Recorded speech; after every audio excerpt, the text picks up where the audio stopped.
Consequently, we will not be in session on Monday, but we will resume on Tuesday, so you have 3 days off. All right, so not in session Monday, we'll be here on Tuesday. All right, Mr. Brzlomek is finished, and Mr. Tacopina, the floor is yours. Thank you, Your Honor. Ladies and gentlemen, this case is about one man's jealousy, lies, and greed. And that man is not Rakim. That man's Terell Ephron, or you've heard the name Relli. He is the source of all the evidence in this case, all of it. That the prosecution is going to rely on, he's the source of all the evidence. The two assaults you're going to hear about in this case were both committed by this Relli. Both. All the evidence comes through his mouth. Every single piece of evidence for you to decide these charges comes through his mouth. This case rises or falls on his credibility. The videos you saw without his testimony proves absolutely nothing. You need to believe his testimony and his version of events from the video for these charges to be proven. The last thing the district attorney said on his opening statement to you was, don't leave your common sense at the door, or use your common sense, something like that. Please don't leave your common sense at the door. I implore you to use your common sense in this case. Look, I will address the credibility of Relli in great detail later, what the evidence will show you. But first, let me begin explaining the purpose of an opening statement, what we do here. Opening statements are really lawyers giving you a preview of how we believe the evidence is going to show you, come in.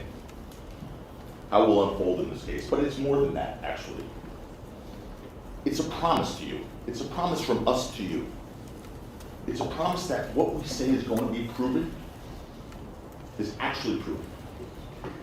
And it's not like one of those politician promises. You know the politician promises, right? If you vote for me, I'll lower taxes, I'll make it safe, unemployment will go down, all those great things that politicians promise, and then based on those promises, you vote. And then you hope they fulfill those promises. Not here. Here, both sides make promises to you right now. You get to see if we fulfill those promises, and then you vote. That's the difference. Ladies and gentlemen, you represent the state of California, the people of the state of California. It's an awesome burden. And there's no greater service a citizen of this country can do than serve in the military or do what you're being asked to do right now. Stand in judgment of another person in a matter of such great importance. It's an incredible burden to bear. But that's why the 16 of you were chosen. There were 106 people here. You made the cut because you all, and even the alternates, assured us that you could carry out that burden fairly, impartially, without a bias, without a closed mind. Listen to the evidence carefully before rendering your decision, you promised. And to base your decision only on the evidence. Not some preconceived notions stemming from the nature of this case or what you may have read or heard. This is entirely arguable. But just on facts. And to abide by the basic tenets of our Constitution, proof beyond a reasonable doubt and a presumption of innocence. And they're not mere technicalities, instead they're the backbone of this country. A person is presumed innocent, the Judge Gray told you. And it means he is in fact innocent until and unless the prosecution proves otherwise beyond a reasonable doubt. A reasonable doubt, the judge will give you the law later at the end of the case. But it's a doubt that will cause you to hesitate in a matter of importance in your own life. I submit to you the decision you make in this case, at the end, will be the most important decision in the life of Rakim Mayers and his family. And I'm confident that if you apply the standard and hold the prosecution to the burden of proving each and every element of both counts, beyond that doubt, a reasonable doubt, this will work out. And that's why the 16 was one jurors. Look, this is serious business, and I just want to tell you one last thing before we dive in. I just think some jurors, some people when they become jurors forget. No one here is going to, both sides, I'm not going to ask you to do anything you don't do in your everyday life. No one's going to ask you to do anything when you're assessing credibility, when you make determinations of credibility. Nothing you don't do in your everyday life. Whether someone's telling the truth, whether they're lying, whether they're mistaken. Just bring your everyday life experiences. You'll be the best jurors possible. There is no magic formula, there is no elixir, and as you now know, there is no jury school. Use your God-given common sense in looking at this evidence. I know that will package you this case. Ladies and gentlemen of the jury, my name is Joe Tacopina, along with Sarah Kaplan and Chad Siegel. I have the absolute honor and privilege to represent Rakim Mayers, known globally as A AP Relli. The evidence will show you that Rocky was a self-made man, risen from the most humble beginnings to extraordinary successes, through work, dedication, and artistic Your Honor, brilliance. this is argument is also irrelevant. Overruled. What is said in opening statement is not evidence. What is evidence is what can be proven. Sometimes things are said in opening statement that cannot be proven and are not proven. Sometimes they are. That's what this case will be about. Remember my promises, because I'll remember theirs. When we talk in a few weeks on closing statements. I remember the DA put up a slide in the opening. It's from Harlem, a picture of him and Rihanna. Talked about when he was a teenager. I want to do the same thing. You'll hear he was born in Harlem, like they said. He was raised in poverty. Your Honor. You'll hear that Same, Your Honor, the same objection. Stop. Overruled. You'll hear about his upbringing, his mother and his siblings, and how he overcame. Overcame with hard work, with dedication, and with talent. Mr. Taylor, Rocky is not only a... I do want you to stick to what you, the evidence will show. Yes, sir. I do believe the evidence will show that, but I'm going to get deeper into these facts. But what the evidence will also show is he's not only a celebrated artist and a fashion icon, he's a man who raised a beautiful family, as the district attorney put up the picture, his significant other. Your Honor. Sustain.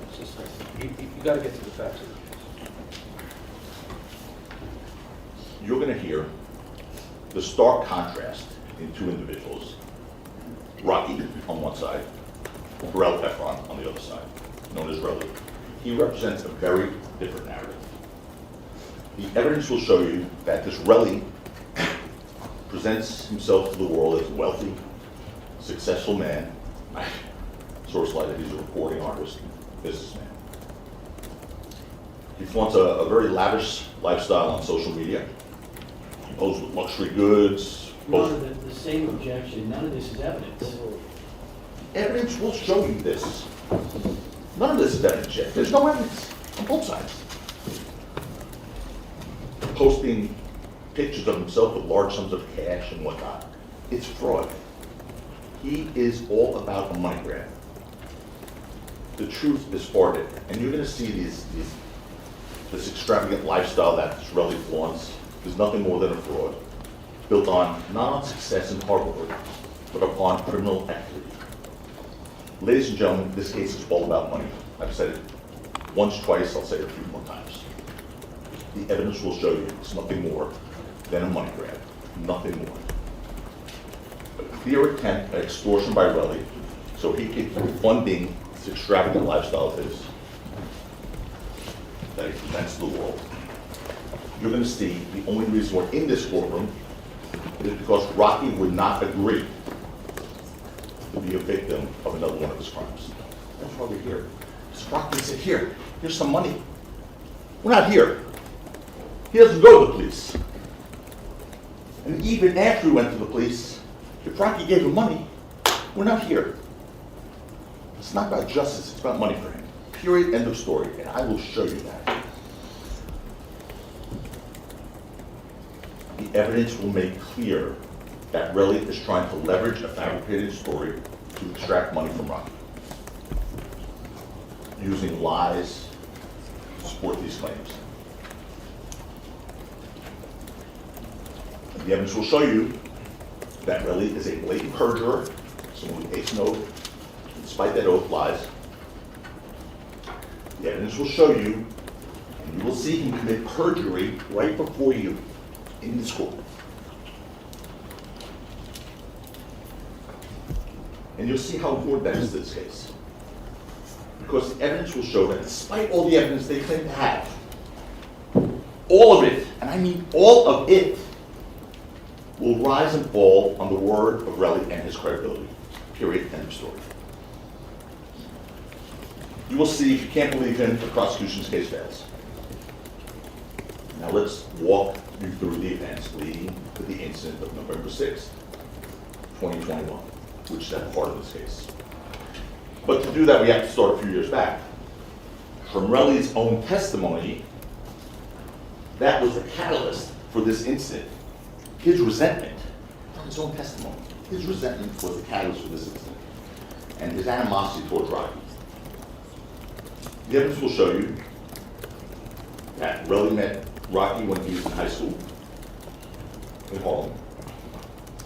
They were both part of that creative and artistic conglomerate called ASAP, which now you know means always strive and prosper. Over the years, Rakim achieved more and more success in the entertainment industry at first. He did maintain a friendship with this Relli, unfortunately for him. He even sought to help Relli through professional collaboration. But that wasn't enough for Relli, clearly. You'll see the kind of person Relli is in this courtroom. You're going to see it. He was jealous and angry, and as Rakim rejected some of the projects he presented him, Relli's resentment grew deeper and darker. So embittered by the success achieved by Rakim, someone he once considered peer, Relli embarked on a dangerous course of action. And in November 2021, Relli's resentment towards him reached the fever pitch. After tragedy had struck another member of this ASAP group, an individual named ASAP Josh had untimely death and passed away. Evidence will show you that Rakim stepped up, spoke to the parents and the mom, ASAP Josh, and offered to cover the cost for the funeral, bring the body back to New York and pay for the funeral. But Relli, still blinded by resentment, believed otherwise. He thought for some reason Rakim didn't agree to pay, or had agreed to pay, but then didn't actually pay.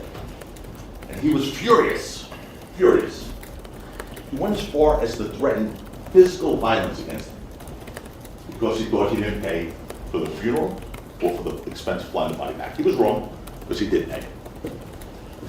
But he went as far as to threaten physical violence. And you're going to see that for yourself, ladies and gentlemen. On October 16th, a few weeks before this incident that you're all here to hear about, Relli told his friend that Rakim was a piece of shit and declared, "I'm gonna beat this nigga up." Now it's funny, they showed you a lot of text messages. I didn't see that one. Did not see that one. That's the catalyst. That's weeks before this incident, when he came in hot on November 6, 2021 on Argyle. And if you fast forward only a few weeks on November 6, 2021, you'll see that. You see that Relli sought to turn those threatening words into dangerous actions. And he did. The evidence will show you that on November 6, 2021, Rakim was scheduled to attend a music festival. They put it up there called Complex-Con, with two other members of the ASAP crew, Elijah Ulanga and Jamel Phillips. You now know them as ASAP Ills and ASAP 12E. So in order to address Relli's resentment, because he was really mad, and have him accompany Ills and 12E to the festival, Rakim reached out to him multiple times. a matter of fact, I think you saw a text from one of Relli's friends to Relli saying, hey, I think he wants you, he being Rocky, wants you to perform at a complex con. So Rocky was trying to get him to come. It was sort of a celebration of the ASAP crew. So Rocky, yes, he was urgently messaging him because they were late for this complex con. You're going to hear that from multiple witnesses. He was making them late for the show, so there were multiple messages from both 12E and Rocky. Where are you? Where are you? Where are you? However, you're going to learn that although Relli, because Rocky had reached out to Relli to make plans to meet at his hotel, and you're going to learn, however, that Relli said he was staying at the Lowe's Hotel, who was in fact staying at the Lowe's Hotel, lied to Rocky and said he was staying at the W Hotel. Why?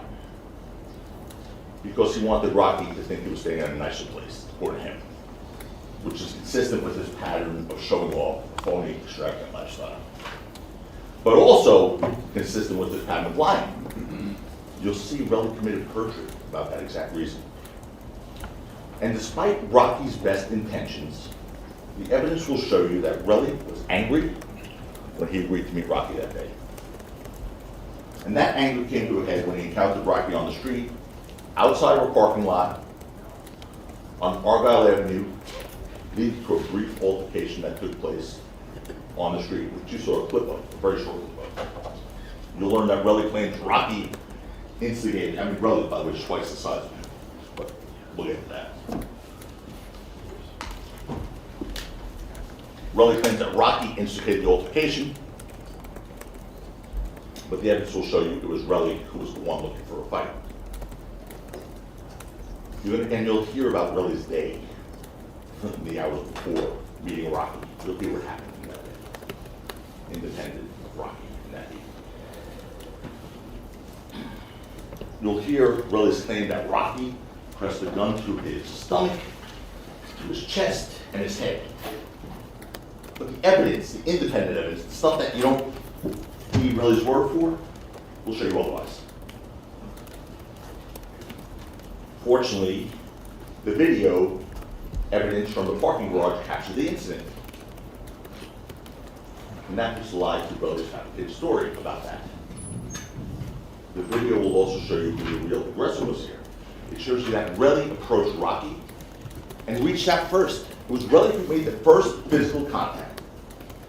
You can see in a second. The DA said that Rocky was the aggressor. There's a video there. It also shows that what followed was a very quick scuffle, again you saw it, with Relli making physical contact and pulling Rocky towards him. Not Rocky pushing Relli, who outweighs him by almost 100 pounds. Not Rocky pushing Relli, but Relli pulling Rocky. The DA said in his opening, he said that Rocky was pushing Relli. You know who else said Relli was pulling Rocky? Relli said that. Relli in his statement. And when he watched the video, said, yes, I was pulling Rocky this way. That's not a good narrative. So they just changed that. But Relli has made statements about this incident. And they're stuck with those. It shows the incident was over in a matter of seconds, this videotape. And despite Relli's exaggerated claims that there was no evidence that a gun was pressed against his stomach, directed at his chest, or pointed at his head. There's none. This didn't happen. Instead, the evidence shows that Relli, again, physically much larger than Rocky, was the antagonizer here. Now, all that being said, I do need to pause here for a second. I need to pause here for a second and address the very thing that serves as the basis for Relli's fabricated story. The video that you saw, the first video, shows Rocky holding an object what appears to be a gun. And Relli seized on that and manufactured his extortion claim. And we'll get to the extortion in a bit. And remember, this is a promise from me. We'll see extortion. And if I'm not good on my promise, you'll hold it against me. I want you to.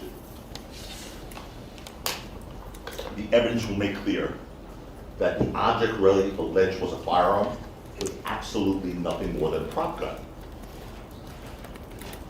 The DA ended his opening statement saying, 12B will tell you that. He'll testify on behalf of Rakim and tell you that. Not just 12B, multiple witnesses will tell you that. Not just 12B. Multiple witnesses will tell you that that was a prop gun. You'll learn that that was a prop gun, also called a starter gun, a blank gun, but it's a type of fake gun. It's used in prop movies and music videos. It's also used to scare off attackers by looking and sounding like a real gun, without actually firing a live round. The evidence will show you that Rocky, obviously, I think you all know by now, is a high-profile person in the public spotlight, and he was a target. The evidence will show, in fact, that he was the victim of prior violence, which caused him to have to carry this. Victim of home invasions, victim of a stalker at that time, in November of 2021, victim of a slashing on his face, which he still carries with him today. Your Honor, there's been no.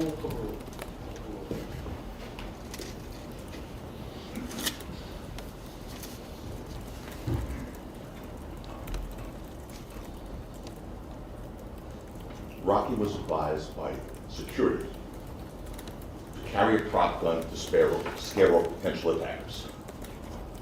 And by the way, folks, listen to this one. Rocky was licensed to possess firearms and licensed to carry firearms in November of 2021. He was licensed by the state of California. He could have legally had his own firearm. He didn't want to carry a real gun, though. Despite his ability to do so legally, he didn't want to carry a real gun.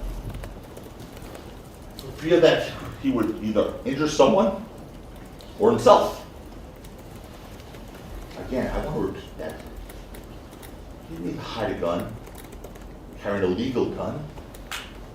He was licensed to carry a gun in this state. So you're going to learn that in July 2021, a few months before the incident with Relli, Rocky was in a music video with Rihanna that had prop guns in it. The evidence will show you that Rocky took one of them, which he carried as a security measure, as he was advised to do to scare off potential attackers. And that's exactly what he tried to do with Relli on November 6, 2021. Unfortunately, you hear that Relli was not to be deterred, not scared, because Relli knew that that gun wasn't real. There will be evidence to that effect. And all of Rocky's friends knew that Rocky carried a prop gun for safety. All of them.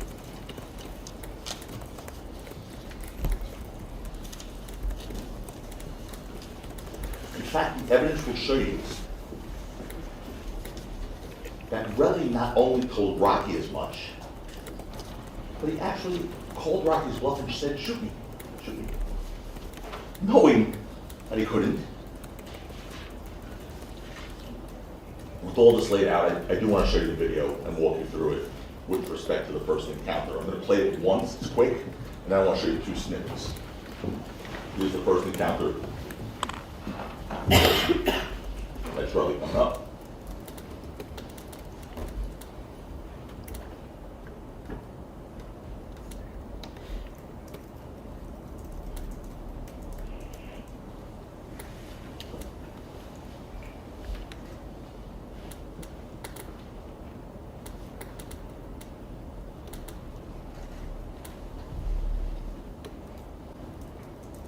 Okay, now,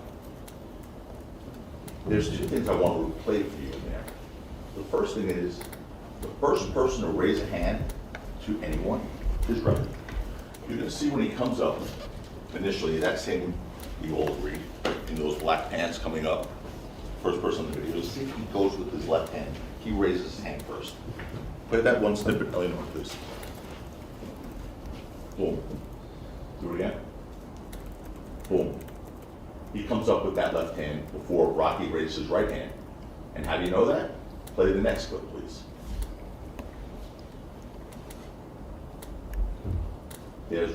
He has his hand around Rocky's neck or shoulder, and Rocky's right hand then finally comes up. Boom. This guy has his hands around Rocky's neck or shoulder before Rocky's right hand comes up. Boom. And then you heard and you saw in the video, they going backwards. Relli, again, who's much bigger, you can see that from there, said to the police, yeah, I pulled him back. I pulled him back. They told you, well, Rocky pushed him back. That's not what Relli said. Defies sort of the laws of physics.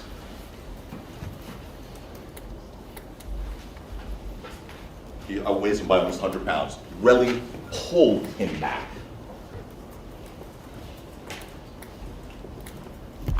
And by the way, all the gun pointing to the head, chest, pressed against the stomach would have had to have happened within seconds of that video with that kid Ills in between them. Seconds. You saw none of that on the video. And the second encounter, after that brief altercation by the parking garage, Relli was angry and out of control still. And he wouldn't stop. The evidence will show you that those three guys, Rocky, Ills, and Schwelby, walked away. They walked away. There was a map put up here. I don't have one of those, but it was nice. It was a map showing where the first thing happened, and then there was a block, and then a walk around the block where the second thing happened. That guy followed them around two corners. Around two corners, pursuing them. He hadn't had enough, apparently. They were walking away from him, trying to get away from him. He pursued them around two corners. And the evidence will show you that those guys, Rocky, Ills, and Schwelby, tried to get away from him. They tried.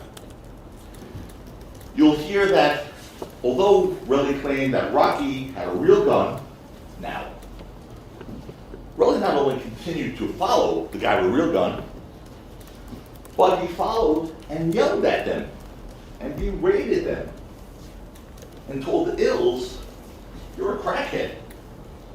And told Schwelby, you live in the projects. You're not successful like me. And told Rocky, you're a bitch. So the guy who supposedly pulled a real gun on him, and now apparently someone else has a knife too, and they're running away from him, he's chasing them, antagonizing them, bragging about his own successes. You'll listen to Relli's story about that, ladies and gentlemen. You get to assess the credibility. Because it will continue to unravel. His story will continue to unravel. Even the police questioned him. Why would you continue to follow Rocky after he supposedly pulled a real gun out on you? Said the police to Relli. And you'll hear Relli's answer to the police. I don't know. That was the answer. I don't know. I promise you that answer is going to change in this courtroom. That's what he said initially when asked. And of course he didn't know. He had to say, I didn't know why I followed them. Because he couldn't tell the police the truth that he knew Rocky's gun was a prop gun. Because that wouldn't work for his narrative. One that could actually shoot him. And because he was aware of that fact, Relli continued his aggression. You'll hear that Relli was so angry that he was ready to hit Schwelby, according to Relli. You'll hear that he was so angry that he hated Ills, according to Relli. You'll learn that when Relli finally caught up with him around two corners, on the corner of Selma and Vista Del Mar, his anger and hatred came to a boiling point, and he attacked this kid Ills. Attacked him. And make no mistake about this, the evidence will show you, Relli was the aggressor there as well. And Rocky, again, significantly smaller than Lee. Fired that prop gun, that starter gun, which makes sounds just like a real gun. That's the purpose of it. He fired it twice, hoping the sound would be enough to scare off Relli and protect Ills. Wrong. Relli didn't stop. He didn't stop because he knew it was a prop gun, but he didn't stop. And the evidence will show you that after Rocky fired those two warning shots with that prop gun, car alarms went off. Because there was that big parking lot right there where they were.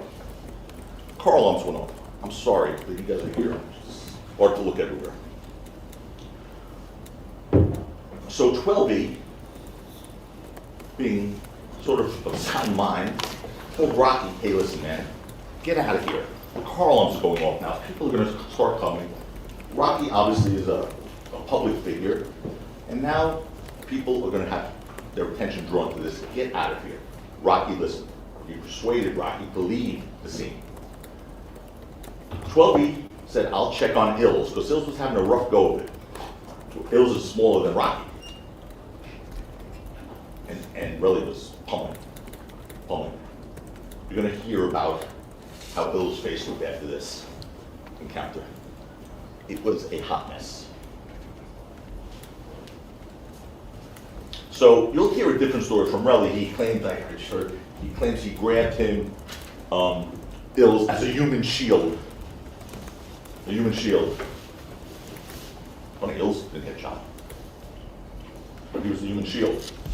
Evidence will show you that's just another lie. It's another lie. The evidence will show you that. You'll see that Relli knew the prop gun couldn't hurt him, first of all. Second, you're going to see that Relli wasn't hiding behind Ills or under Ills. In fact, in the video, if you look carefully, and we'll show you, you'll see that Relli's on top of Ills as they're on the floor, on top of him, punching. And even after Rocky left the scene, that's simple.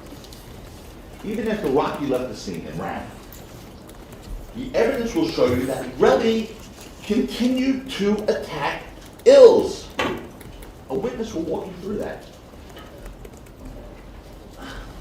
That sort of is a problem for them. I mean, this guy was claimed he was shot at one point, and he is still attacking the guy that he started to attack before there was any warning shots fired. He's still attacking.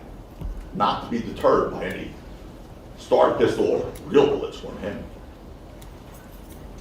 The DA played you a video here that had that sound. There was a little box in the bottom and it had sound. Or pop pop. That video was called the sequence surveillance video. The district attorney played on the roll. Funny part about that video is that they cut out that last part of the video. We'll play you the full part. But the part where Ills goes back and attacks, Relli goes back and attacks Ills. They cut that part of that video out. It's not on that sequence surveillance video. They cut out those last 3-4 seconds. That's a problem.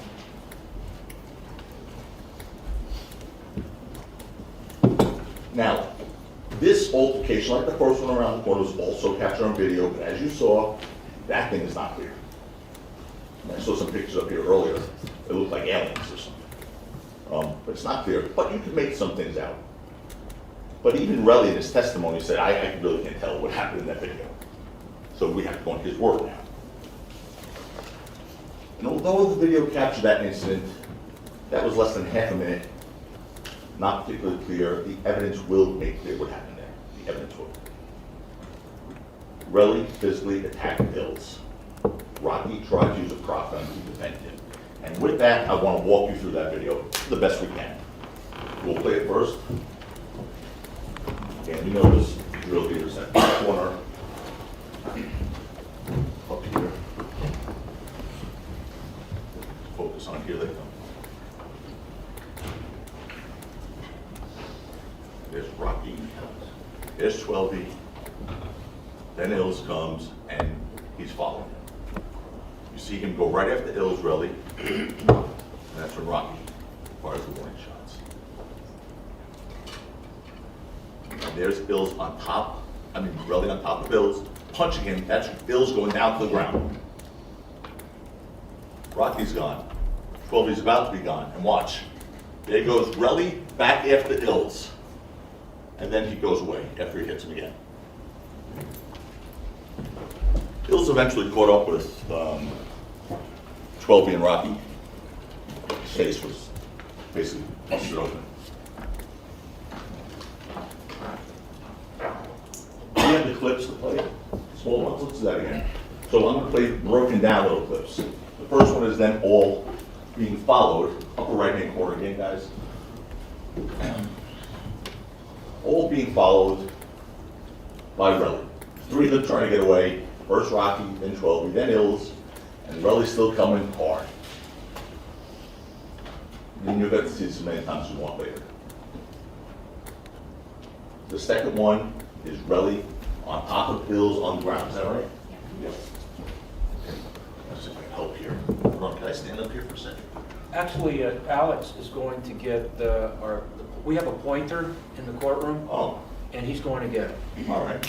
So, yeah, you can stand where you want to stand, but in a little while, Alex will bring up the pointer, and you can use it, or Mr. Lewin can use it, or Mr. Loma can use it, or Mr. Siegel can use it. All right, so not to hold everyone up, I'm just gonna go forward here right now, okay?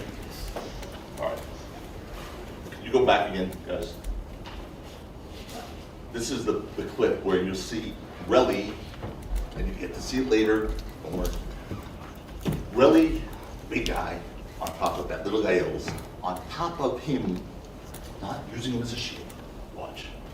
Go ahead. There's Relli, that's Ills down, and Relli on top of him. Look at him. He's not worried about a shield. He's going after him. And then the last clip is, are we playing that last clip too? Take a look at it. It's after Rocky's gone, Relli continues his pursuit of Ills, this poor little kid. There. And he hits him again before he peels off. He goes to the left to hit Ills, and then he goes to the right. There's also a witness that saw this. Unfortunately, Rocky's attempt to scare off Relli didn't have the intended effect, obviously. Instead, Relli continued his attack on Ills, and then hatched his extortion plan. What you'll learn is that Relli returned to that scene an hour later. He returned to the scene an hour later. And he attempted to fabricate evidence, ladies and gentlemen. This is some offensive stuff. It's going to be crystal clear to you. He attempted to fabricate evidence. You'll hear Relli's claim that he came back to the area an hour later with his girlfriend, Lydia Parker, and that while they were there, he quickly found 2 shell casings that Rocky fired right there. He picked them up, and he found them. And then he videotaped them. An hour later, you will see that story fall apart so hard. Why? Because the evidence will show you that well before Relli returned to the area, 7 police officers, like a SWAT team, 7 police officers arrived at that same spot. They responded to the scene and carefully searched every inch of that area. I could not believe what I heard on the opening statement. Oh, the police didn't know where to look. The police searched the exact same spot where Relli claims he picked up the bullets. Not close to it, not near it, the exact same spot. Thank God there's videotapes. There's a body cam from the police where they were searching, and there's that surveillance video that you see here that captured Relli coming back an hour later. Exact same spot. So, we're playing it now? Go ahead. Well, it's not what we're playing, we're showing. Showing. So, this is where the police are. Oh, this is back in, huh? Okay. The police are searching with flashlights. And there's 1, 2, 3, 4 right there right now. There were 7, there's another one here. This is where the alleged tussling was with Relli and Ills. Rocky's here, 12's here. Here's the corner they came around. So this is where the shots. Yeah. very high tech, Your Honor. This is where the shots were Like, easy on the screen. this is where the shots were discharged according to Relli, right here. Okay, right here. Look at where they're searching. This is where Relli, as he comes back an hour later and picks it up, and here's the landmark. Look, this is the corner that they all came around, right here, and this is where it all started. And here, there's that opening right here. See this big orange, red, whatever this thing is here? Look at the picture below. Okay. That thing there is that thing here. That opening here, this is a big orange thing. I mean, you can't really see as well here. You'll be able to take these with you later. This is that orange thing. Go back up again, guys, down to the other one. This is that orange thing. Directly across a few feet there is where they're searching. Go down.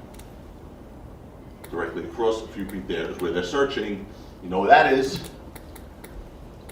That's really an hour later. According to the police, they captured that surveillance video. That's him an hour later coming back to retrieve the bullets in the exact same spot at the, go ahead up.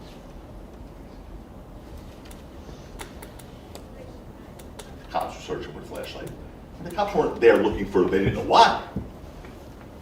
The cops were there looking for shell casings because they were called in for shots fired. So, what the police officers searching that scene found were no shell casings, no bullet fragments anywhere, and they were there. 7 officers with flashlights searching everywhere. No shell casings, no bullet fragments, no damaged property. Understand, there was a parking lot full with cars right across from where this alleged shooting was, real bullets, right? Not a window broken, a tire popped, a dent in a piece of metal. No damage to any vehicle at all. Absolutely no sign of a real gun being fired, as one of the police officers on the scene said. I repeat that. One of the police officers on the scene said, there's no evidence of a gun being fired. But still, they're going to ask you to believe Relli, who miraculously found them in the dark an hour later after 7 trained officers with searchlights in the same exact spot couldn't find them. So much for the officers didn't know where to look. They were right in the same spot.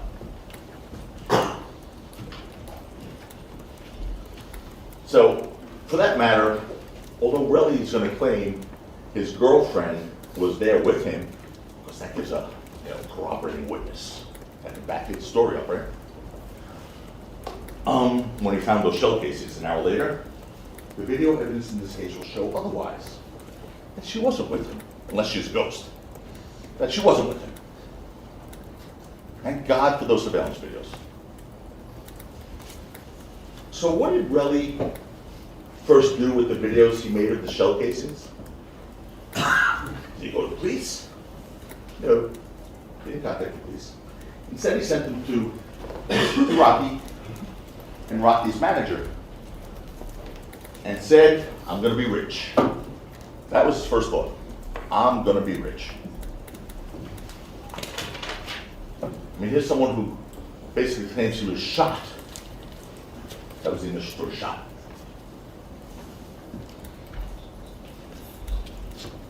He miraculously recovered the evidence from the crime scene that the police couldn't find. And he didn't go to the police. His first thought was, I'm going to be rich. Well, the evidence will show you that Relli committed perjury without those messages. He actually texted a message meaning, I'm going to be rich. He said, I'm going to be itch at one point. But he said, oh, I didn't mean rich when I said itch. I meant irritable. Okay, because itch and irritable is not very close. And when you type in itch, sometimes the phone changes into irritable. It's just one lie after the other. He testified at an early hearing in this case, under oath. And you'll learn shortly after sending those messages to Rocky and to his business manager, you're going to learn that Relli sent another message to his business partner, to Relli's business partner, saying, I want to get this nigga's money. That's all that was on his mind, not his near-death experience. Oh my God, how did he even survive that scrape on his knuckles? Not running to the police to arrest the culprit. No. Texting everyone, I'm going to get rich, I'm going to get his money. That's all he cared about. The evidence will show you that Relli fabricated these shell casings in order to extort Rocky, right from the outset, right from the get-go. And why did he think he could get away with that? Why?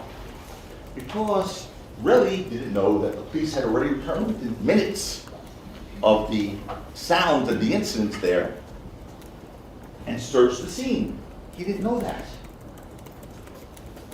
Of course, they didn't find anything. We talked about that already. There was no actual shooting because there was no real gun. There was no evidence of a shooting because there was no real gun. And that's why that same night, in response to Relli's text to Rocky texted him, if I shot you, go to the police. They didn't show you that text though. Showed you a bunch of texts between Relli and Rocky that night. They didn't show you that text.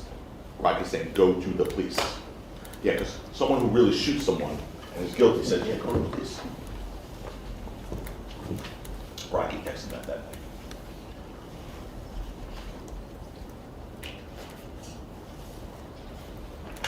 But of course, he didn't go to the police. That was not on his mind. You'll hear what he thinks of the police, this Relli. After his immediate efforts to extort Rocky failed, because he just wanted to get rich, he wanted to get that, need his money, as he said. When it didn't work, he said, okay, I better go get a civil lawyer. After he tried on his own to get the money, let me go get a civil lawyer to try and get money out of Rocky. And you'll hear that because the civil lawyer would only take his case if he went to the police. Relli then went to the police 2 days later.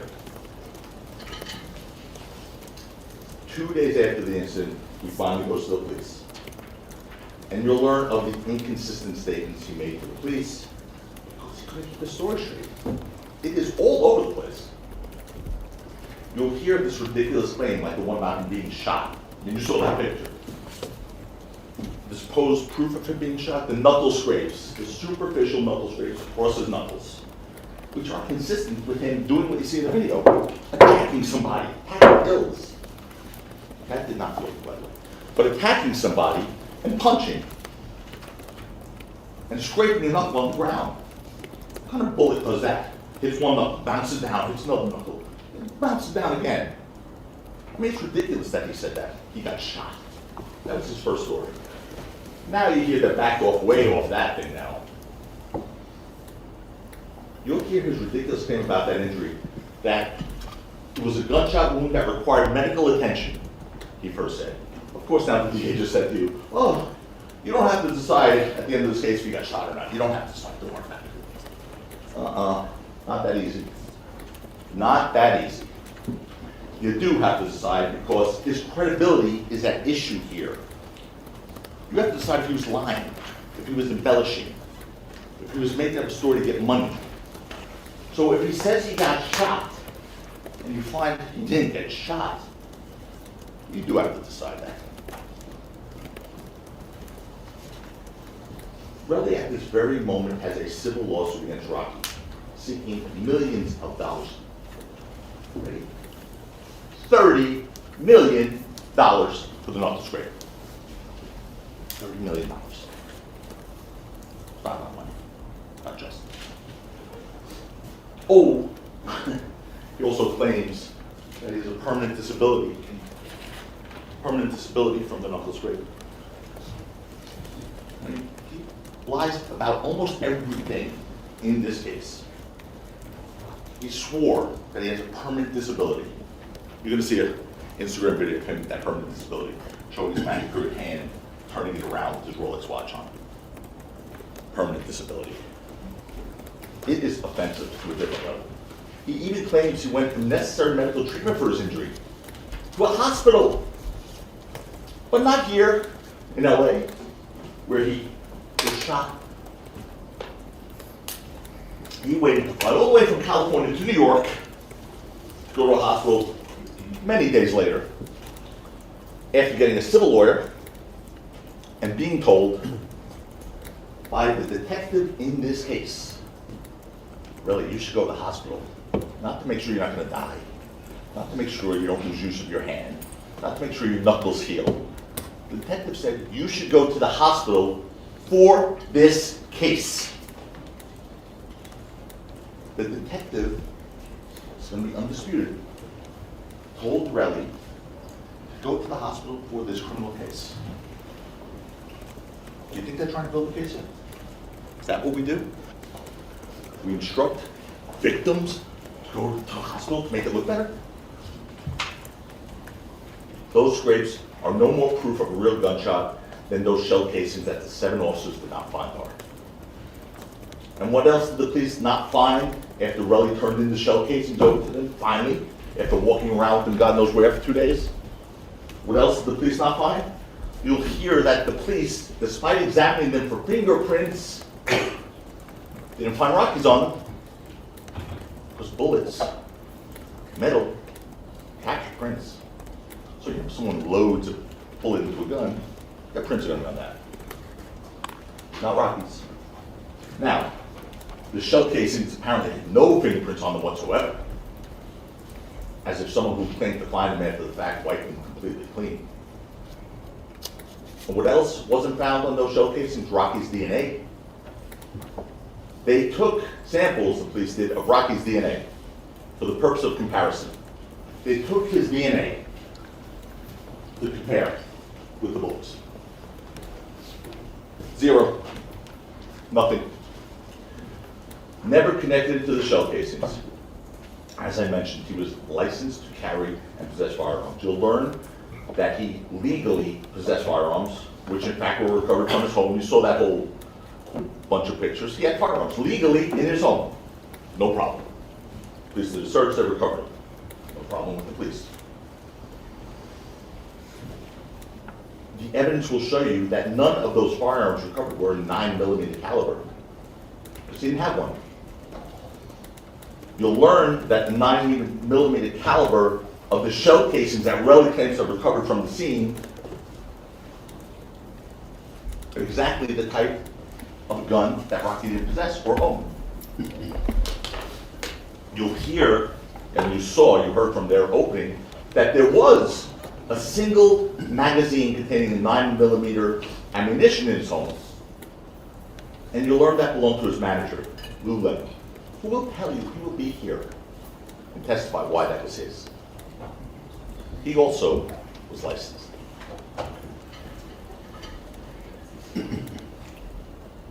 Most importantly, though, when it comes to this little issue of the bullets recovered by Relli, that didn't have Rocky's fingerprints, that the police missed, and all that stuff, and the 9mm ammunition recovered in Rocky's home, that one magazine, 5 bullets or whatever, most importantly, you're going to learn that the shell casings were completely different than the ones that Relli said he found at the scene gave to the police. Completely different. You'll learn that the 9mm ammunition in Rocky's home was a brand called Sig Sauer, and the Relli shell casings that he claims to have found at the scene, that the police missed, were a brand called Federal. I'm going to show you the difference. I'm going to show you the pictures.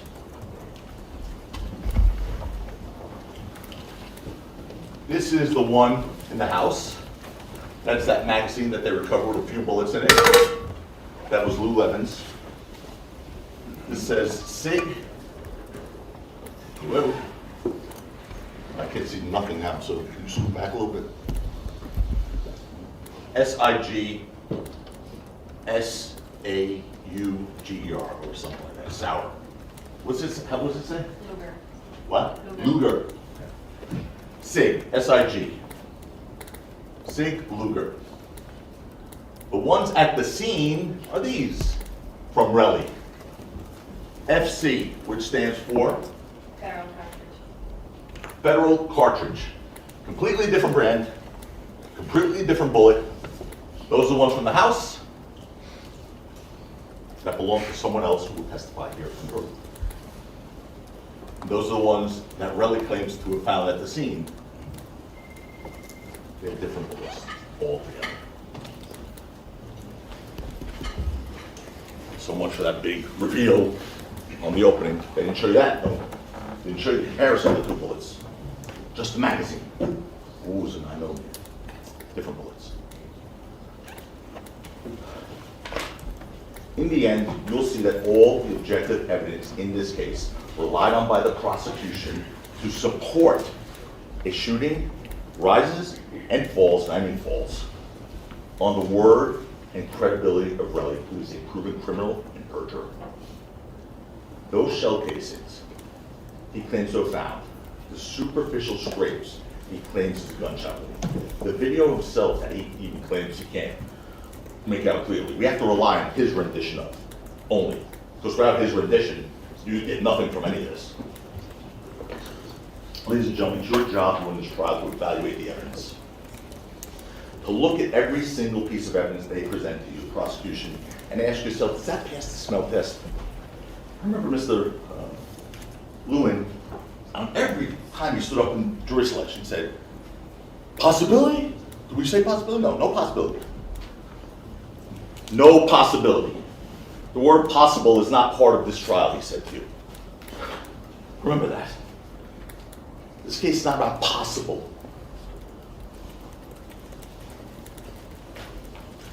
It doesn't pass the smell test, and you have to ask yourself that. Does it?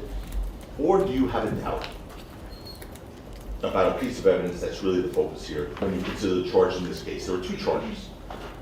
The first charge is assault with a semi-automatic fire gun in this case. No, actually I said that wrong. It's an assault with a semi-automatic firearm. That's the first count. Both counts of that, actually. The first one is the altercation in front of the parking garage. The second for the altercation around the corner. 2 counts. To prove those 2 counts, they must prove beyond a reasonable doubt 2 things. 1, Rocky possessed a real gun. No, this sounds like. Okay. The judge will give you the law. He's right. The judge will give you the law at the end of this, what needs to be proved. I'm giving you some credit. You're right. Thank you. Well, I made the objection, does that make you right? Or? You were right too on that one, Mr. They won't be able to meet that burden in this case. When the judge gives you the law, you'll see the 2 things that have to be proven. It's not even close. On either. The objective evidence in this case, independent of Relli, just is not there. There are no gunshot wounds, no evidence of actual gunfire as officers at the scene, no shell casings found at the scene. When the police arrived, This sounds again like pure argument. evidence will show you there's no property damage, no fingerprints, no DNA linking Rocky to anything. And that's because what Rocky had was a prop gun. Either that, or he's the luckiest man to ever walk the face of this earth. What is real in this case wasn't a gun, but Relli's attempt to extort Rocky. That is real. Out of millions of dollars, and using this criminal case as a windfall in his civil one. And folks, and going back to what I first said to you, my promise, it's a promise to you.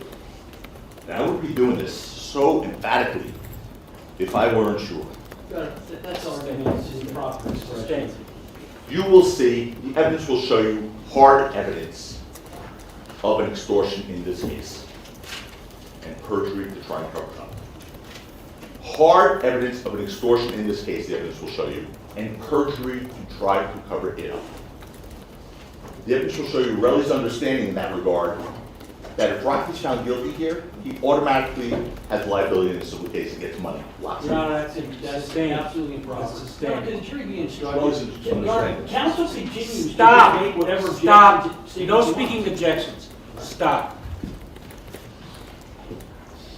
Disregard anything about the consequences of whether Mr. Mayers is or is not convicted in this case. The consequences have no bearing on any decision that you have to make, and you're going to be given a jury instruction to that effect. Thank you. Anyway, it's been Relli's endgame from the start. You're going to hear some of the absolute worst things come out of his mouth when it comes to this case, this criminal case, I mean, and how much he truly cares about this case and what he was willing to do through this case for money. Ladies and gentlemen, when this case is over, you'll see that Rakim Mayers, A$AP Rocky's innocent. He's not only not guilty, he's innocent. And when we stand up here for our closing arguments in a couple of weeks, we'll talk about how the evidence shaped up. You'll see that for Relli, it was never about justice, ever.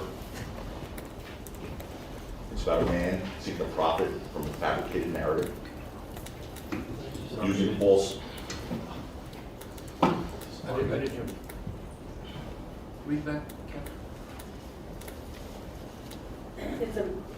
It's about a man seeking profit from a fabricated narrative. It's argument. The evidence will show you that Rocky has absolutely nothing to hide here. He's a man, evidence will show you he's a man who built success through passion, knowledge, and hard work. He stands in stark contrast to this relative.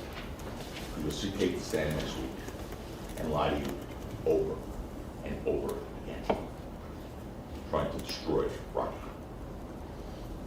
for his own financial gain. He's a parasite who wants you to help him get his payday. But ladies and gentlemen, at the end of this case, after all you've seen and heard, all the evidence and cross-examination, all the things I promised you today, I will ask at your hands for a verdict of not guilty for Rakim Mayers. It's the only verdict consistent with justice. It is the only verdict consistent with fairness. Thank you. All right, folks, I want to take a